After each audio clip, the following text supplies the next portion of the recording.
Assalamualaikum warahmatullahi wabarakatuh. Halo teman-teman, tahu nggak sih di sini kita akan menjelajahi perjalanan hidup seorang ilmuwan hebat yang mengubah cara dunia memahami kehidupan, yaitu Charles Darwin.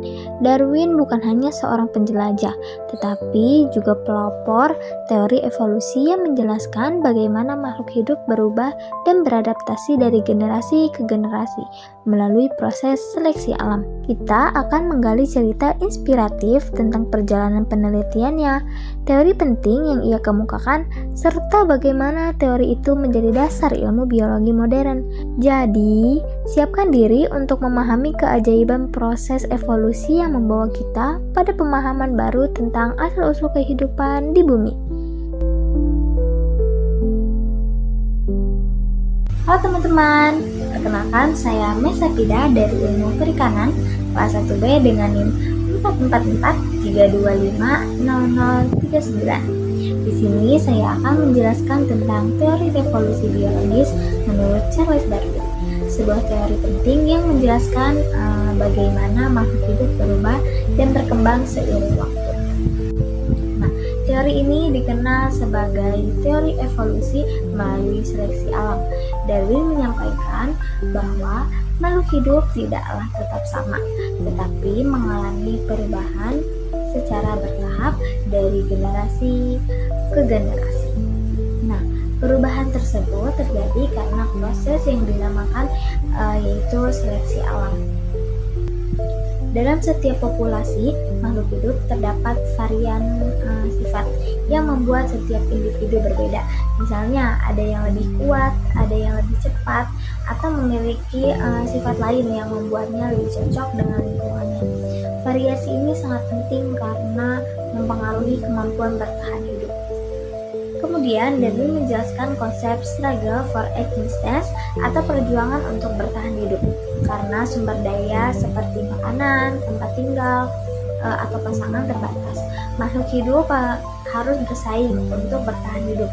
Tidak semua makhluk bisa memperoleh sumber daya tersebut dengan mudah. Dari proses ini yang disebut seleksi alam, individu yang memiliki sifat terbaik atau paling cocok dengan lingkungan akan memiliki peluang lebih besar untuk bertahan hidup dan berkembang biak. Sifat-sifat yang menguntungkan itu kemudian diwariskan kepada keturunannya sehingga dari waktu ke waktu sifat tersebut akan semakin dominan dalam populasi. Sebaliknya, individu dengan sifat yang tak cocok cenderung gagal bertahan hidup dan lambat laun akan menghilang dari populasi tersebut. Untuk memperjelas teori ini, kita ambil contoh manusia yang tinggal di dua lingkungan berbeda. Yang satu pesisir pantai dan yang satunya lagi pegunungan. Manusia yang hidup di pesisir pantai biasanya terbiasa dengan cuaca yang hangat dan lembab. Mereka banyak mengonsumsi hasil laut seperti ikan dan kerang.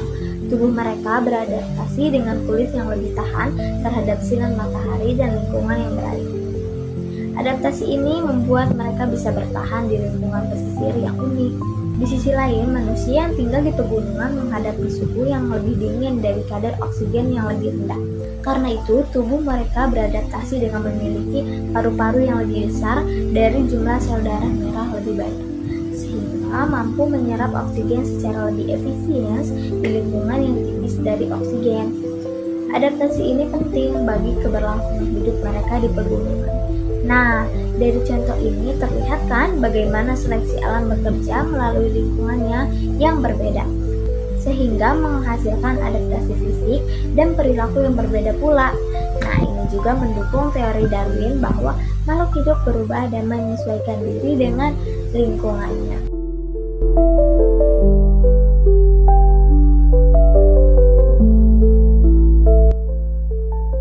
Darwin juga mengamati keberagaman jenis burung finch di Kepulauan Galapagos. Burung-burung ini memiliki bentuk paruh yang berbeda-beda sesuai dengan makanan yang tersedia di pulau tempat mereka tinggal.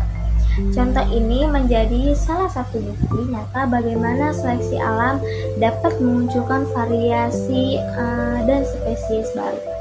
Teori ini dirangkum dalam buku terkenal Darwin pada tahun 1859 berjudul On the Origin of Species, yang menjadi landasan utama kita kita memahami evolusi dan keberagaman makhluk hidup sampai sekarang. Nah, selain itu, bukti ilmiah dari fosil, genetika, dan observasi eksperimen mendukung sejauh mana teori ini bisa menjelaskan perubahan makhluk hidup dalam sejarah bumi.